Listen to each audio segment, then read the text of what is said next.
So I finally watched The Color Purple 1985 for the first time, and I understand what the hype is about. Let's get into it.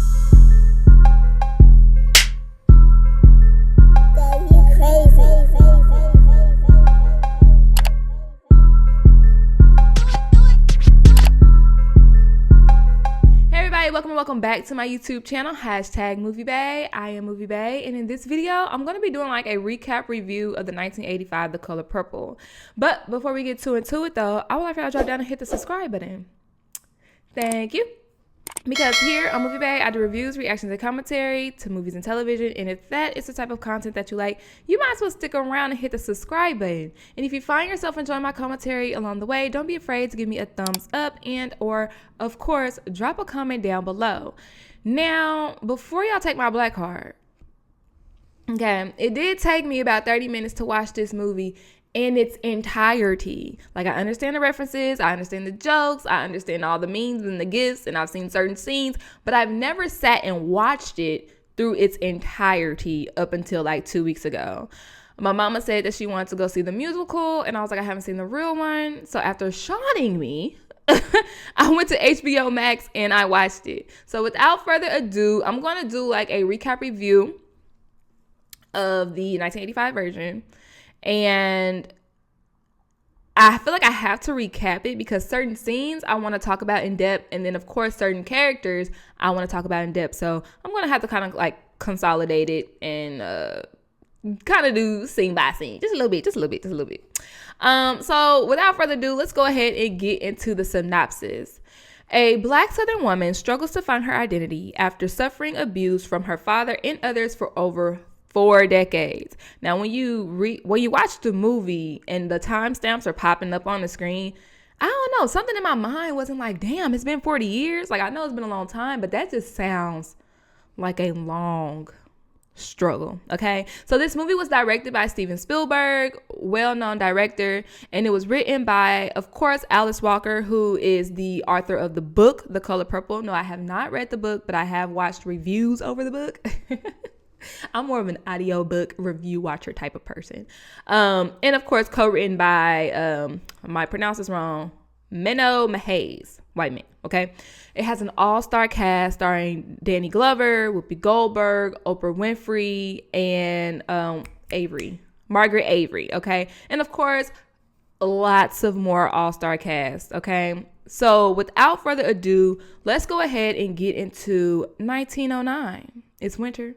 1909, and we are introduced to two sisters, Nettie and Celie. By the way, I've noticed every time I talk about Celie, sometimes I say silly, okay? Don't judge me. I don't know if it's my accent. I don't know if it's how the letters are formed in my head, but sometimes Celie comes out as silly. So if you hear me interchanging the two, you know who I'm talking about. So don't be judgmental, okay? So like I stated, we're introduced to these two young teenage preteen girls in 1909. And they're bonding, they're playing patty cake, they're frolicking in the meadows and just having fun. And this truck is too loud. I hate living in the ghetto. Anyways, and then we see a zoomed out shot of Celie, who's pregnant. I was like, okay. Now, back in the early 1900s, that really wasn't foreign. You know, to be young, to have kids young, to marry young, it really wasn't foreign. However, this probably wasn't foreign either. But, however, when I found out that her 2 children were through incest by her father, I almost turned the movie off. Because I was like, nobody ever told me that. Nobody ever told me that. I don't want to watch this ancestral plotline movie. Like, why is everybody geeking over this movie? I'm about to turn it off. That was me, okay? But I proceeded. I powered through, okay? So Celie gives birth to her second child. The dad takes the child and he's going to give it away, okay? She thinks that he's killing the kids, but he's just, giving them to God, okay? Now, we flash forward just a little bit, and we have Celie and Nettie, and they're in church. And there's this grown-ass man who goes by the name of Mr. And he's at least late 20s, early 30s. And he's looking not only at like 13, 14-year-old Celie, he's looking at Nettie, who's younger than Celie. So she had to be about 12. Okay. And I'm just like, how long is this going to go on in this movie? Because I cannot. Like, that was just a big roadblock for me to get over in my brain. So after that church session, Mr. goes over to Nettie and Celie's house, and he asks their father for Nettie's hand in marriage. And the father says no. And I was like, okay, Dad, you know, you a little pervert, but at least you have some morals, but you can have Celie. Oh, hell no. My God, Jesus. Then he called her black and he called her ugly, but she gonna work hard. She gonna clean good. Like, he's like trying to sell Celie off. You know what I'm saying? Trying to make it seem good, make it sound right. And no. But because Mr.'s wife has died and he has 3 or 4 kids to raise on his own, he takes the offer. Okay. So now he goes back to his land with Celie on foot, carrying all the luggage. So we see from here, not only is Mr. a little nasty, he's a very inconsiderate man. Yeah, she might not have been the sister that you wanted, but she the sister that you got. Okay? And I think that you will be a little bit chivalrous by letting her ride the horse and you walk alongside. No, she's trailing him, walking with all the luggage. Oh, poor baby. That poor baby girl. So, long story short, Celie tries to get accommodated to Mr. and his family, his badass kids. Harpo throw a little rock at her head and she bleeding out the first day. I'm like, see, what I'm about to do is whoop y'all asses up in here. You know what I'm saying? But that wasn't in her personality. It wasn't in her personality to stand up for herself. So as she's trying to clean the house, it looks a hot ass mess. Tend to the kids who got to comb their hair, Mr. slapping her around. We just see time passing. Okay. Where she's cooking, cleaning, tending to the kids, and getting beat on occasionally. So Nettie, her younger sister, comes over one day and she says, I can't take it no more. Dad can't keep his hands off me. Y'all, my stomach churned. So she asked if she could stay with Celie and Mr. Of course, Mr. is happy because that's the sister he wanted any damn ways. So it took him not too much longer to make his move on Nettie, in which she self-defended herself. Well, she defended herself against him, and he kicked her out. Yelling, screaming, pulled her, yanked her, throwing her down on the dirt, tell her never come back by here again. She tells Celie, write me, Celie. And he's like, you ain't never gonna hear from her again. And Nettie's gone. Okay? Celie has been mistreated her little 14, 15 years of life. The only person that she loved and that loved her back was her sister, and now her sister is casted off from her. And Mr. said you will never see or hear from her again. Now we're going to flash forward to 1960. So just doing my math. Celie is about 21 years old now because it's the spring. And we get introduced to a now grown-up Harpo and his girlfriend, Sophia. Now, Sophia comes walking down the road. This is so funny to me. Y'all, this movie was a comedy to me. So when I review the 2023 version, y'all gonna see my difference of opinion. Anyhow, Sophia just walking down the road, okay, all big bodied and curvy and swervy, okay, with an attitude to match. She goes up in there and she tells Mr., I Sophia. Introduce me, Harpo. I Sophia. And I ain't in no trouble. I'm in a little bit of trouble, but this Harpo trouble, okay? And Mr. does not like Sophia. Not only is she a big bone woman, but Sophia is a very independent, self-efficient, opinionated, no tolerance taking ass woman, okay? Sophia, okay? She is the moment. I love Sophia's character. I love her character. She tells Mr. that we gonna get married, and Harpo tries to stand up to his dad, but at the end he kind of just ends up looking down and twiddling his thumbs, and we're gonna get into that a little bit later when we get into Mr. and his father, okay? But Mr. doesn't approve. Sophia's like, okay, well, I'll leave, but don't keep me waiting too long. Period.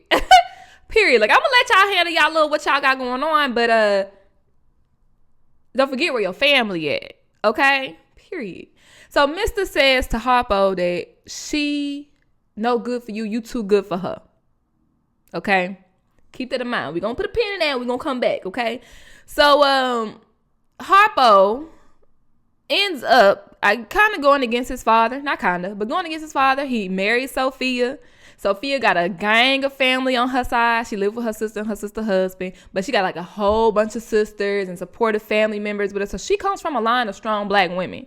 Albert couldn't even, Mr. couldn't even show any type of affection for his son. It was kind of awkward, okay? He tries to go and, give his congratulations to Sophia, and her whole family turn around like, what you want to do? Because we already know that you weren't feeling this. Like, what you want to do? Okay? So after they marry, Harpo builds her a house, and, we see their life, okay? As previously stated, Sophia is a nonsense woman, okay? She not like Celie in the least, okay? When Celie comes over to give her, some items for the house, just to visit, just to kick it, Sophia pins the baby off on Harpo, and he's like, well, what I'm supposed to do? How I'm supposed to get y'all something to drink and all this other? Well, what's wrong with you? Don't your hands work? What you mean you can't do it?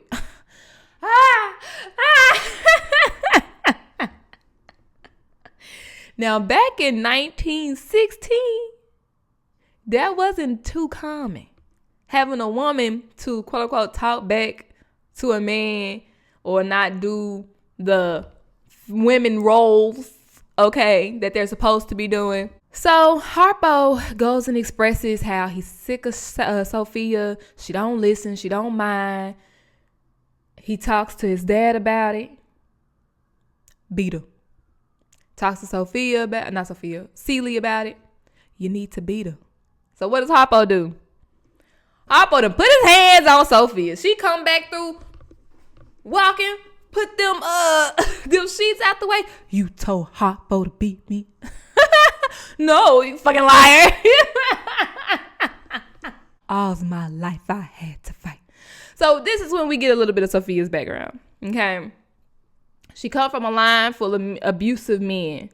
The same way Celie did. A little girl isn't safe in a family full of men. That's how she put it. So we all know the context of that. So she has to fight all her life, but never would she thought she had to fight in her own home. Okay? And Celie admits to telling Sophia, I told him to do that because I was jealous of you. You have the power that I don't. You know what I'm saying? But she apologizes to Sophia. That didn't stop Sophia from whooping Harpo ass, and Harpo trying to whoop her ass, and she whooping his ass right back. And then it got to the point where Sophia can't take it no more. I'm not about to keep doing this with you. She packed her stuff and she leave. 1922. Timestamp. Celie's about 26, 27 years old. Okay. And we hear the buzz about Shug Avery. Ooh, Shug Avery, y'all. Now, we've heard seen little hints of her throughout the movie. I've been kind of cutting out because I'm consolidating, right? So Shug Avery is Mr.'s old girlfriend that his father did not approve of. And in Albert's eyes, or in Mr.'s eyes, she's the one that got away. So when Shug's coming back to town, the whole city is excited, okay? Because she's one of the type of women that's kind of like Sophia when it comes to being opinionated, standing in your own. But she's one of those loose women, okay? She's one of those loose women that the women in the town don't like. And the men in the town, they love, because she sing that secular blues, okay? So when she comes into town, she all drunk and stuff and falling all over. Albert trying to carry her up to the stairs. She looks up and she sees Celie and she like, you surely is ugly. Now that's a scene I've seen. You already know we'd heard it before, especially if you watch anything Tyler Perry. He loved this movie, child. But to see it just in that moment... And now knowing what Celie has been through, it was funny, but it was like, damn, bro, she can't catch a break. the men talk about her, the women talk about her like Jesus, okay? So when Suge, the next day, Albert tries to, and I keep calling him Albert and Mr. because Suge call him Albert. So he tries to make her breakfast. It's disgusting. He about to burn the house down. She throws it against the wall. Then we got Celie, who makes the nice, yummy breakfast that Suge devours, okay? So now Suge's in the bathtub. And this is when her and Celie actually have like their first conversation, their first interaction.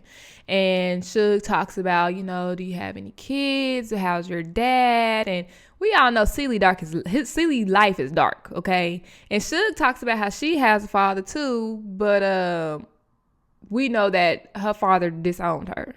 At the juke joint, Suge comes and performs, and she's singing her secular blues, okay?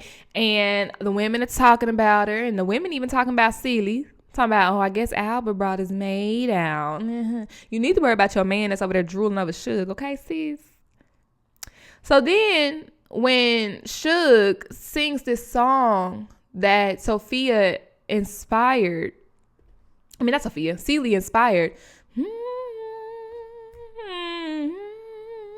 okay, so she scratched it out of her head when she was taking the bath, right?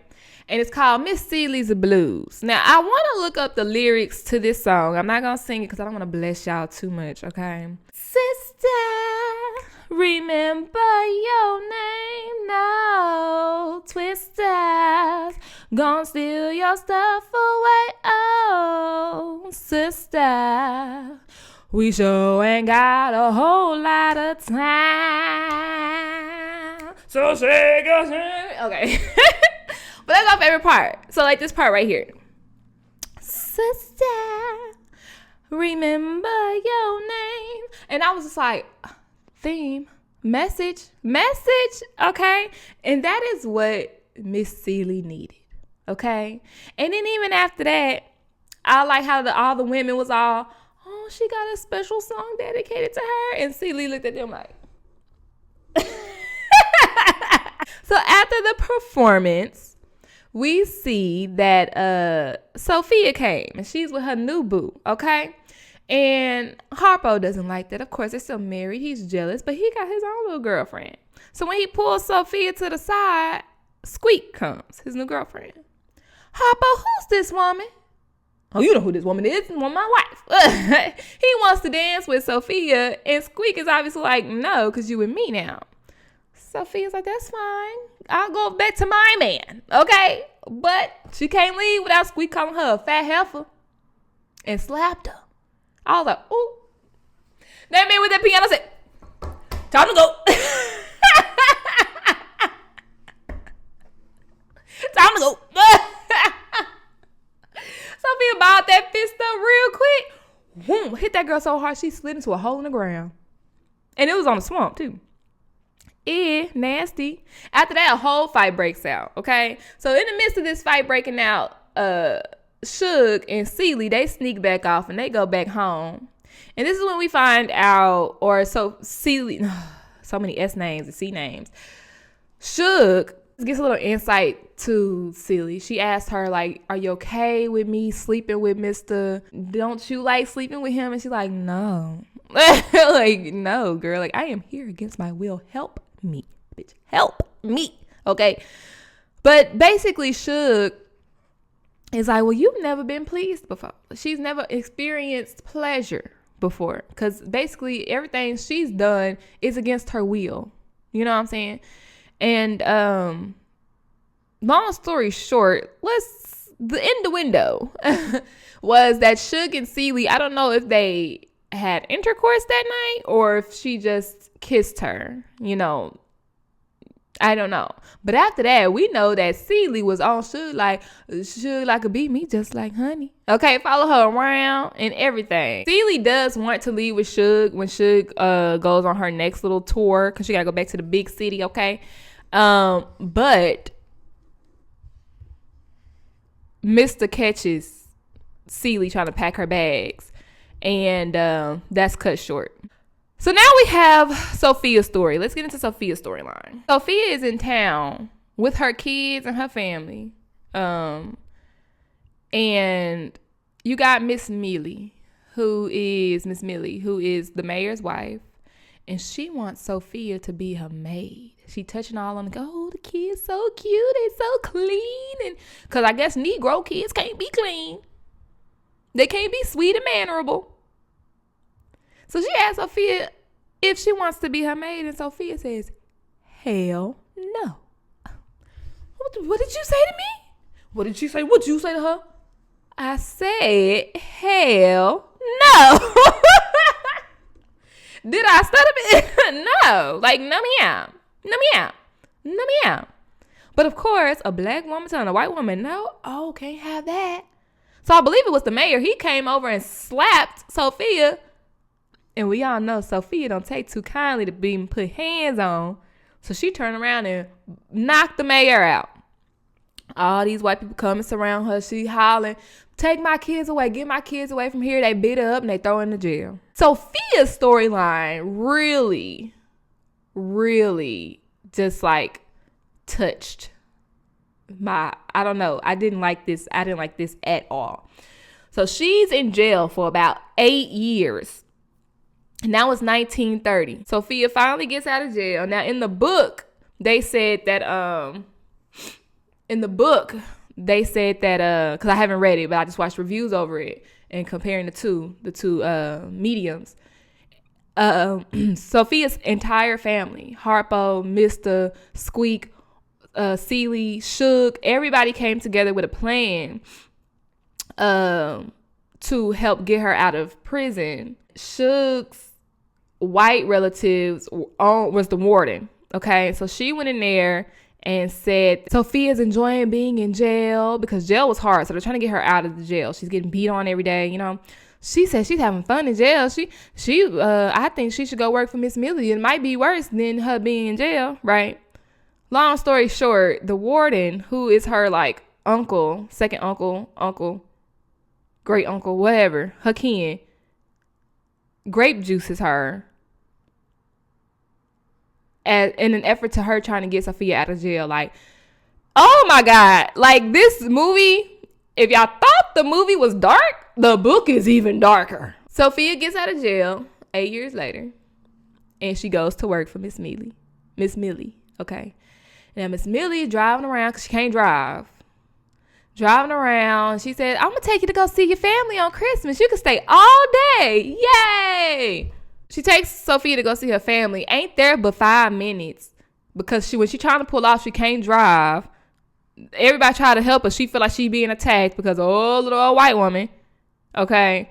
And so Sophia ends up having to go back with Miss Millie. Can't even see her kids. Literally got in there, got to hug everybody, cry for a little bit, and now it's time to damn go. Celie sees Millie and Sophia in the store one day, and Celie helped Sophia out with the grocery list, and that kind of really picked up Sophia's spirits because you've been away from your family. It's just, bro, like her storyline really got to me. I ain't even gonna hold you. 1936, Celie about 40 years old now. Goddamn, it has been a decade. It has been 4 decades. Suge comes back in town and she's a married woman now, but even her daddy don't care. Okay. This part was funny to me. Mr. and her new husband, Alfonso, they just crackling and hitting each other over the head with eggs and talking about how I done had Suge one way, you done had Suge another way, and I'm just like, what is wrong with these men? What is wrong with these niggas? So they go off to the juke joint. Okay. While the men are gone, Suge checks the mail and finds a letter from Nettie. Now, don't forget, Suge and Celie have talked about Nettie, how Nettie's her sister, only person that loved her, and she ain't never talked to her. She thinks she dead. Okay? We find the letter. Nettie's still alive and well. So they found all the other letters that Mr. has been hiding. Now, this is the part that I didn't really care too much for, but I don't like this part in movies, like when it's like a realistic movie and then they have like this fantasy make-believe world. I don't know. I just intertwine with reality. I don't like things like that. It was like that in Precious. I didn't like all those dream sequences and shit. I didn't like none of that either. I understand it. I just don't like it. Okay. So, She finds out that her sister has her kids. Okay, she went to go live with a pastor like in the next town. They had the babies. Oh my God, I skipped the whole part when she was in the store and she thought she saw her baby. Okay, but anyhow, oops. But the babies are fine, and Nettie has them, and they're in Africa. Okay, and they're gonna come home soon. All right. So in the middle of her letter, she gets slapped back into reality by Mister, and he wants her to shave him. Girl, when I tell you she almost cut that man's throat, that is when Celie, in my opinion, found her strength. And honestly, it could be because I have something to live for now. My sister is alive. My kids are alive. I'm not about to let you put your hands on me no more. Period. So now it's time for the family dinner. Okay, and this is when Suge tells Albert that Celie gonna come back with us. She gonna live with me now. Mr. not too happy about that. All right, he started talking about Celie. Well, she ugly, she skinny, she shaped funny, she can't cook worth the damn, she don't clean either. Like, what's she gonna do? Be your maid? He says, well, over my dead body. And this is when Celie like, that can be arranged. Get the knife, hold it to his throat. But I ain't never asked you for nothing. I ain't even asked you for your sorry ass hand in marriage. Talk about you can't have my money. I don't want your money. Okay? So at this point in time, everybody's like, okay, it's time to settle down. We get Sophia. Sophia is sitting over there. I'm not gonna say comatose, but she was in a zone. She's been through a lot. Okay? I have shut still.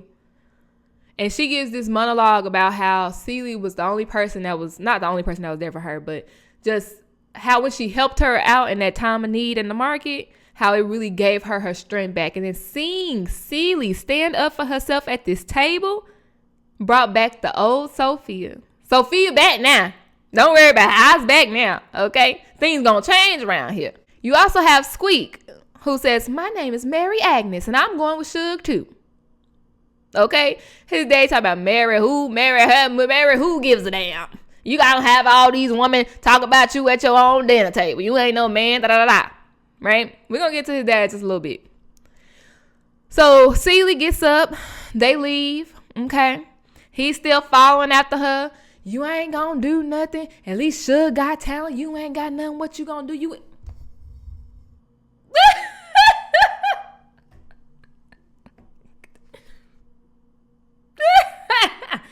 everything you've done to me has already been done to you. Until you do right by me, everything you think about gonna crumble. Period. So, in my opinion, she cursed them. And it wasn't like no, like magical voodoo type curse. But it was more so when you, especially because I'm watching the show called The Curse on HBO, but when you speak something in full confidence with your full passion behind it, y'all already know manifestation, right? That's what happened. Everything you've done to me has already been done to you. Everything you touch is going to crumble. Everything you think about is going to crumble until you do right by me. Because for 40 years, he done that lady wrong. Beat her for no reason. Didn't care about her pleasure. Just forced herself on her. You know what I'm saying? Like, I wonder why she didn't have no kids. I think in the book she wasn't able to have kids anymore. Something happened. But like, yeah, I thought, because I'm like, why? I feel like it's a lot of damn kids running around here. Where they kids at? They never had no kids together. Okay. So now they leave. She ride off laughing. Okay. Celie gone. Squeak with them. Suge and Alfonso, they gone. Okay. And Sophia back now. Okay, she back now. There's going to be some changes around here. Now it's 1937, only 1 year later. And Mr. is a hot mess. He's drunk. His land is a mess. The chicken's all in the house. It's just a mess in there, okay? He down and depressed. And his father comes and he tells him, you need a nice young woman to come and clean up yourself and clean up around here. And let's get into this father-son relationship. Because I skipped over the scene when Suge came to town and Mr.'s father came over. I don't know that man's name. Maybe should I look at his name? Old Mr. Mr. Johnson. Okay, Mr. Johnson. So when Suge came to town, this is when we found out that Mr. Johnson didn't like Albert's choice of women. Is one of them loose women. She got the nasty women's disease. And don't know if any of that was true. But just how people speak on this woman's name because she sings the blues and talks about gyrating and stuff. The same music that the man is lusting over her for, but it make her a nasty woman. Men don't make no sense to me. The Albert is too good for her. She got 3 kids running around here that she don't take care of. And then Albert says all her kids got the same daddy. I can attest for that. So I'm thinking that them is Albert's kids too. But because his father wouldn't let him be with her, they parted ways. So Albert got like 7 kids. 6-7 kids. Okay. And I believe 3 were with Suge. And we're going to get to this part at the very end too, about they kids. Cause I just had like a eureka moment. Anyhow, so now Mr. is telling him again, now it's quote unquote present day 1937, 1936, 1937. And he's like, you need a girl to come and help you. He's like, I don't need no more advice from you. Everything that you done taught me in my life, like my life has been going down the drains because I've been listening to you. I could have been happy married with Suge, but I'll let you convince me that she too good. I'm too good for her. And now the love of my life has married somebody else. I'd have been with this girl who I personally don't like for 40 years. And now she gone too. You know what I'm saying? So that's that father-son relationship. I'm happy that Mr. Albert finally grew a pair and realized it. Too bad it was like 60 years too late. So he decides to do right by Celie, and he's going to go to the immigration office because he went and read all those letters that he hid for so many years.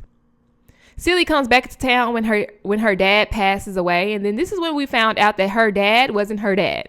And it made me feel a little bit better because it was still not okay, but it wasn't ancestral. So it made me feel a little bit better, okay? And when he passed, her real dad left the home and the business to her, okay, to her and Eddie, okay? So now she has her own business where she's making pants. And I wanted to talk about this because back in, I believe, like 1920-ish, I looked this up. I believe it was like 1920-ish. That's when women really started wearing pants after World War II. I'm not a history buff. After like World War II, I believe, women started wearing pants because pants were considered masculine. So I feel like it was important in this movie for her to have that job of, she could have just been a seamstress. She could have just been a fashion designer, but she made pants. And this was signifying that she has gone against the grain. She's no longer meek and quiet and obedient. Okay, she wears the pants. She can make her own decisions. She has found her voice. She has found her power. Okay. So let's talk about the scene where Suge's in town and she's singing and she hears, y'all, what's the song, Lord? What is the song? Oh my God, the Lord's gonna get me. I'm having a brain fart right now. But she starts singing and sings all the way from the juke joint to the church. And the girl that's leading the choir, it makes me think that that's Suge's daughter.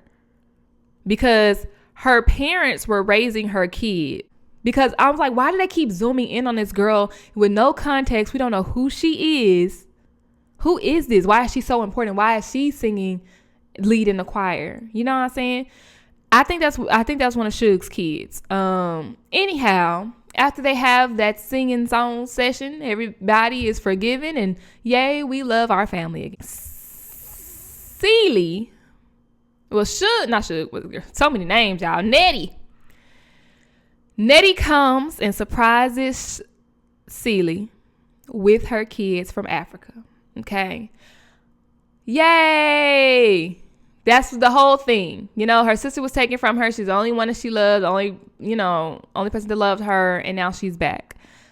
My issue was, why the hell aren't these kids speaking English? My friend was like, well, they were born in Africa. They weren't born in Africa. They were born in America. But okay, granted, they probably went to Africa when they were like 2. So, okay, speaking whatever language they were speaking over there. But if Nettie is American and she can speak English, African American, and she can speak English, why aren't you teaching my kids to speak English? So when I finally meet them, I don't know what the hell they're saying. Jumbo, like, no, what are you saying? I hated that. Teach these kids how to speak some damn English so they could talk to me when y'all come back to me. Okay? Now I can't even understand what the hell they saying. So it's like they not even here. Can't even have a full conversation with my kids. Well, you guys, that was my review over The Color Purple. If I could give it like out of 10 stars, I would probably give it like a 9. Like, it was really a good movie. I personally like how Celie wasn't the only person to find her voice throughout the movie. That was the whole thing. You know, she's trying to find her voice, her strength, her confidence. And through her interactions of Suge, you know, with Suge telling her to smile, with reading the letters, finding out her sister's still alive, her kids are still alive. She just found her strength, her power. Her stepdad passed away and gave her the business. And life just started looking up once she found her strength to leave Mr. Everybody's story wrapped up. I feel like everybody got a happy story. Sophia's back with Harpo and he understands and appreciates her now. Squeak found her voice. Suge got back cool with her father. And Mr. don't really know how his life ended, but we know that he was responsible for bringing Nettie and the kids back to Celie. So he ended up learning his lesson and doing right by her, period. What were your thoughts over The Color Purple? Go ahead and drop it down in the comment section. If you enjoyed this review, give me a thumbs up. I tried to make it short and I realized through editing, this shit long as hell. But thanks so much for sticking around to the end. Don't forget to like, comment, and subscribe, and stay tuned because I will be doing a review over the 2023 musical version of The Color Purple like tomorrow. Okay. Once again, like, comment, and subscribe, and I'll see y'all next time. Bye.